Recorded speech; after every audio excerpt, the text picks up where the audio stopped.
Push for a constitutional amendment is in no doubt an option for ODM leader Raila Odinga, which, according to pundits, will have handed Odinga a bargaining chip to lure other national leaders into his camp.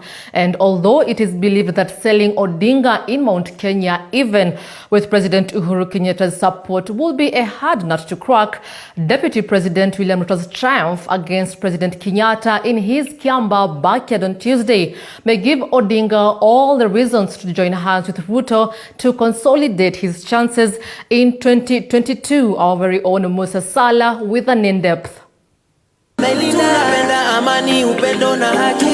The downfall of the BBI constitutional amendment bill, the product of the infamous handshake between President Uhuru Kenyatta and ODM leader Raila Odinga, has sent 2022 presidential hopefuls back to the drawing board. The bill, which sought to expand the executive, has stirred controversy in the Odinga-allied NASA camp. Wiper Party leader Kalonzo Musyoka's allies insist they are not ready to support Odinga for the third time. But despite the messy NASA fallout, sources private to Odinga's presidential plans indicate that Odinga plans to battle it out with Deputy President William Ruto alone. The failure of BBI will be very catastrophic to them, because the main objective of BBI was to create a large executive basket that can accommodate all these, what I will call all the chickens. So there's a basket that must accommodate, because previously there's like a small basket that only accommodates two. And now we have, because as per the BBI lineup, we have Raila Odinga, the Right Honorable, we have Musalia Mudavadi, Kalonzo Musyoka, Moses Wetangula, and Gideon Moi that have been pulled into one. As of this moment, there's no space for all of them. And that's why BBI must pass to create space for them. Because if BBI does not go through, it's catastrophic. There's no space for them. And as per the current dispensation, at the end of the day, the failure of BBI will scatter them. And scattering will just be another headache for everyone. Everyone will have to go back onto the drawing table. Tukakuja tukasaidia Raila mara mbili, tukaanguka naye mara mbili. Safari hii tumesema hakuna mtu tunasaidia. Tumeamua hakuna mtu tunasaidia, afadhali tuanguke sasa peke yetu. Tumesema hivyo, afadhali sasa kama jamii tuanguke peke yetu, lakini hakuna mtu mwingine tunasaidia. But NASA principles are mature and they came together voluntarily. If they want to break NASA and maybe make other formations, that is up to them. I really don't think Uhuru need to intervene for them to be together. But the NASA fallout is far from over.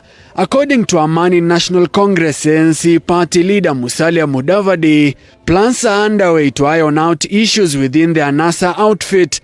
But pundits have ruled out the possibility of Odinga pulling out of the 2022 presidential race to support another candidate. They had a very good captain who managed, but only that they did not seize the power. And the captain which leads the team to a win cannot be changed when the league is still on. So I believe they have to give Raila a chance with changed circumstances now to win and seize the presidency, and then now they can argue about Raila supporting one of them for the same. But Raila cannot cede what he does not own and what he does not have. Raila Odinga will always be on the ballot as long as Raila Odinga is still alive, unless and until he's proclaiming a someone Tosha. But based on the Kibaki Tosha experience, there's a possibility that unless Raila is guaranteed a substantive stake in the next government, Raila Odinga will be on the ballot. As of this moment, Raila Odinga has never and doesn't seem like someone who is willing to pass the baton to someone else. With Odinga's reluctance to hand over the baton to one of his NASA core principals, Musyoka, Mudavadi and their Ford Kenya counterpart Moses Wetangula have been left stranded, leaving them with no option but to join the race on a new alliance to their name. But that too could prove difficult for the three NASA core principals. NASA is the past. NASA is history. It is the past. Let us now move forward. Let us move forward. Let us build new partnerships. Yeah, One Kenya Alliance. Tumeanzisha hiyo na ndani yake iko na kinara wetu Kalonzo Musyoka, iko na Gideon Moi wa KANU, iko na Moses Wetangula Ford Kenya na iko na Musalia Mudavadi. Na tunauliza pia Raila akuje huko ndani.